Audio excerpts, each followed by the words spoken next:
Hello and welcome to our YouTube channel. मैं मनु हूँ। कैसे हैं आप सब लोग? दोस्तों, अमूमन लोगों को ज़िंदगी में लगता नहीं है कि सेलिब्रिटीज़ या फिर वो जो लोग बहुत अमीर होते हैं या फिर लंबी लंबी गाड़ियों में घूम रहे होते हैं, तकलीफ़ें उनके पास से भी होके कभी गुजरी होंगी। लोग अक्सर ये सोचते हैं कि ये लोग तो शायद सिल्वर स्पून है, इनने कभी तकलीफ़ देखी ही नहीं होगी, कभी दर्द इनके आसपास से गुजरा ही नहीं होगा, और न जाने किस किस तरह के सवाल उनके जहन में होते हैं। बचपन में मुझे किसी ने कहा था कि बहुत खूबसूरत से कपड़े पहनने वाला इंसान भी दर्द का शिकार हो सकता है अगर आप गहराई से उसे जानने की कोशिश करेंगे तो। मगर लोग अक्सर ये गलती करते हैं, उन्हें मिस जज करने की कोशिश करते हैं। कोई बहुत ज़्यादा अगर छोटी छोटी बात पे रूठ जाता हो, कोई छोटी छोटी सी बात पर नाराज़ हो जाता हो, किसे छूने से भी गुस्सा आता हो, तो वो इंसान शायद अपने पास्ट में या पहले किसी दर्द का सामना कर चुका है। ये सच होता है। आज एजाज खान की बातें सुनने के बाद में ह्यूमैनिटी है घर के अंदर, ऐसा घर वालों ने साबित किया हम सब लोगों को। एक बार ऐसा महसूस हुआ कि दर्द को मैं छू तो नहीं पाया मगर महसूस करके आया। एजाज खान इस दर्द को लेकर के कंटिन्यूटी में चलना। मैंने पहले भी कहा था कि एजाज की जिंदगी के अंदर बहुत सारे अप एंड डाउन्स रहे हैं, बहुत तकलीफों को देखा है एजाज ने। जब एजाज ने यह कहा था कि मैं 13 साल की उम्र में पहली बार अपनी बहन की शक्ल देख पाया था। दोस्तों, जब माँ बाप सेपरेट होते हैं तो लोगों के लिए कुछ साल बाद सिर्फ ये एक मिसाल रह जाती है कि फलाने जी की वाइफ ने फलाना जी को छोड़ दिया था, या फिर मेरे उस रिश्तेदार ने या उस जानने वाले ने इस लड़की को छोड़ दिया था। मगर हकीकत इससे बहुत ज़्यादा डरावनी होती है। लोगों को कई बरस और कई साल लग जाते हैं उन दीवारों को पार करने में, उन उन तस्वीरों को भुलाने में जो उनके साथ बीती होती हैं। एजाज खान की कहानी से मैं भी 100% रिलेट करता हूँ।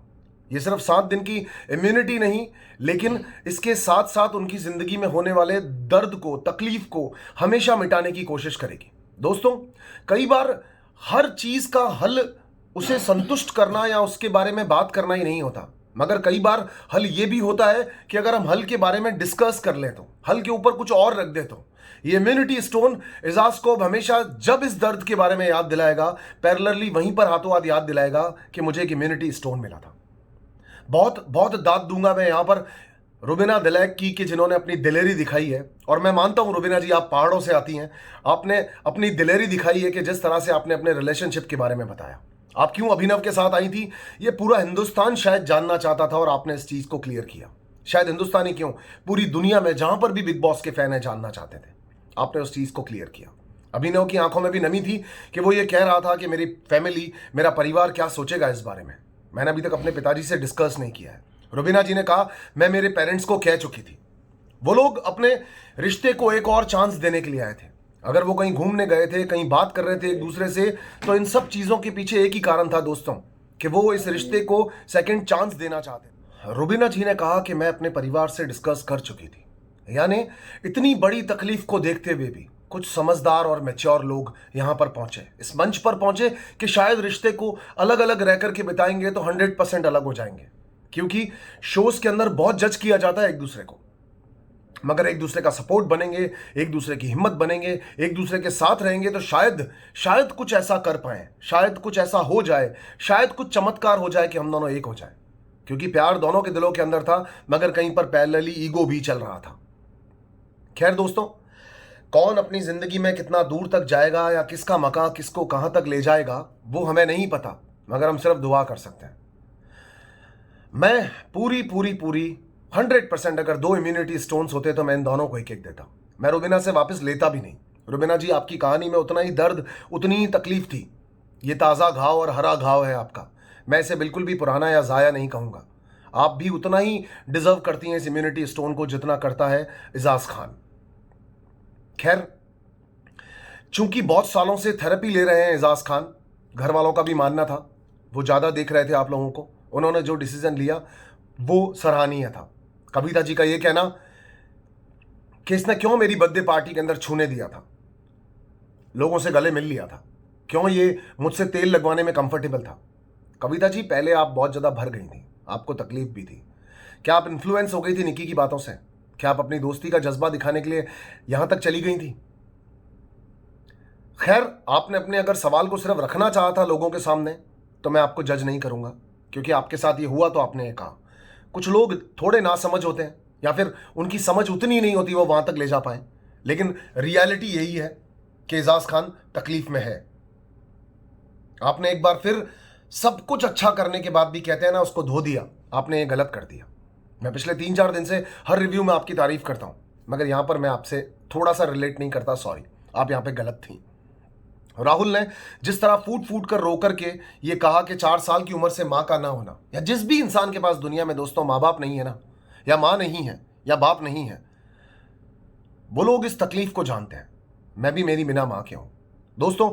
हर मोमेंट पर लोग हमको जज करते हैं। इनफैक्ट जब मैं बिग बॉस के घर से गया था, मेरी मां की सडनली डेथ हो गई थी, मैं वापस आया था, तो लोगों ने इसके ऊपर भी टिप्पणियां की थी कि कैसे एक लड़का शो करने के लिए आ सकता है। लेकिन दोस्तों, किसी भी गम को भुलाने के लिए आगे बढ़ना ही पड़ता है। मैं रोऊंगा नहीं, क्योंकि मैं रोना चाहता नहीं हूं। और इन दिनों पिछले 2-4 दिन से थोड़ा सा ज्यादा मिस कर रहा हूं अपनी मम्मी को। आप लोग जानते हैं उसका रीजन क्या है।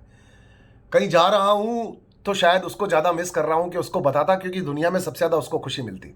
मेरी मां नाच उठती, मजा आया था उसको, लेकिन नहीं है मेरे पास। तो राहुल, मैं समझ सकता हूं जो तू कहना चाह रहा था। एजाज, बहुत तकलीफें देखी हैं आपने। इंसान ऐसे ही मूड स्विंग्स के साथ नहीं घूमता, कुछ दर्द छुपे होते हैं सीने में। खैर दोस्तों, कविता जी ने जो बात कही, मैं उनकी बात के लिए भी 100% साथ दूंगा उनका, कि कुछ माँ बाप यहां पर थोड़ी सी कमी कर लेते हैं। वो सोचते हैं कि शायद पढ़ाई की वजह से हमारा बच्चा बहाने बना रहा है, वो सोचते हैं कि शायद किसी और कारण से वो बहाने बना रहा है। लेकिन दोस्तों, इस तरह के हादसे और किस्से अक्सर आपके नजदीक के लोग करते हैं, जो विश्वास पात्र होते हैं आपके घर वालों की नजर में। जो आपके घर वाले उन्हें बहुत चाहते हैं, पसंद करते हैं, वो घर में फ्रीक्वेंटली आ जा सकते हैं, इसी तरह के लोग ऐसी हरकतें करने की कोशिश करते हैं। सतर्क हमें रहना चाहिए, समझदार हमें रहना चाहिए, और अपने बड़ों को हमेशा बताना चाहिए, चाहे वो कविता जी के पेरेंट्स की तरह सॉरी वो माने ना माने, मगर उन्हें कहना चाहिए, उन्हें जगाना चाहिए। अपनी बात को दिल में नहीं रखना चाहिए। चाहे किसी भी मेरी इंडिया की सिस्टर, दुनिया में कहीं भी कोई भी लड़की के साथ या किसी भी आदमी के साथ अगर ऐसा कुछ बीता है, तो उसे कहना चाहिए, आगे बढ़ना चाहिए। और पेरेंट्स, चाहे ये झूठ ही हो, मजाक ही हो, उसका कहा हुआ पकाया हुआ एक भुना हुआ झूठ ही लगे चाहे आपको, मगर आपको इस बारे में बात करनी चाहिए, क्योंकि अगर वो सत्य है तो वो बहुत डरावना कल बन सकता है।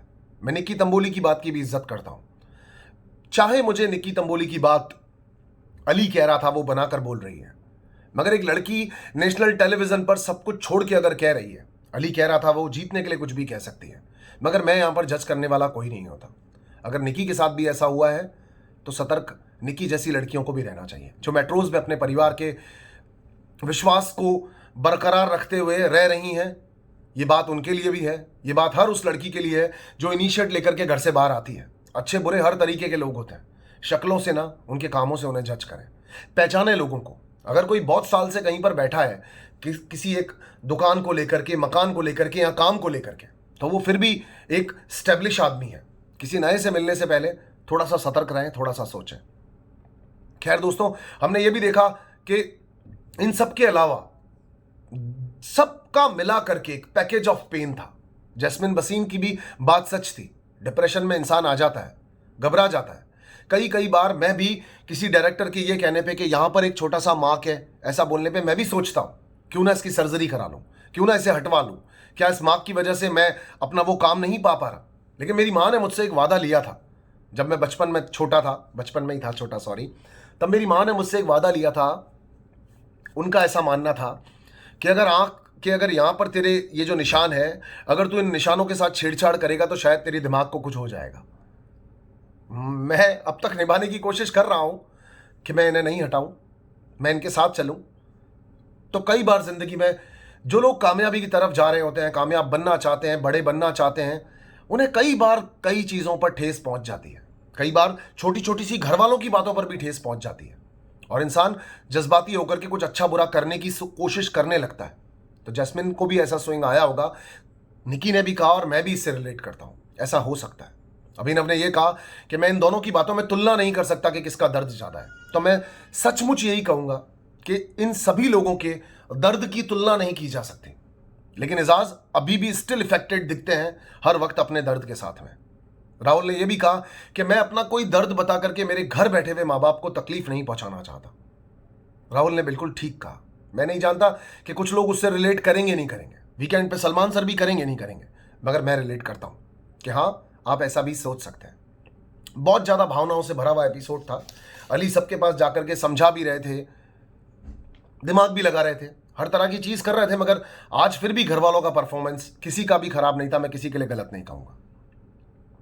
रुबीना जी ने जो अभिनव को समझाया, अभिनव को समझना चाहिए था। मजाक मजाक की जगह पर होती है, और वो निकी तंबोली के साथ तो बिल्कुल भी नहीं करनी चाहिए थी उनको, क्योंकि निकी नहीं समझेगी, निकी बवाल मचा देगी किसी भी चीज़ का। मगर उन्होंने उससे कहा अपना एप्पल छीलो और खाओ, बात का पतंगड़ मत बनाओ।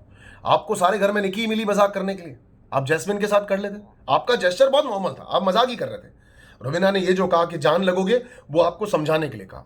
उनके कहने का मतलब भी वहां पर गलत नहीं था, मगर आपको इतनी सी बात समझनी होगी। बिग बॉस जिस तरह से थेरेपी दे रहे होते हैं ना, उन थेरेपी से सचमुच में ना रोता बच्चा रो सकता है, तकलीफ हो सकती है।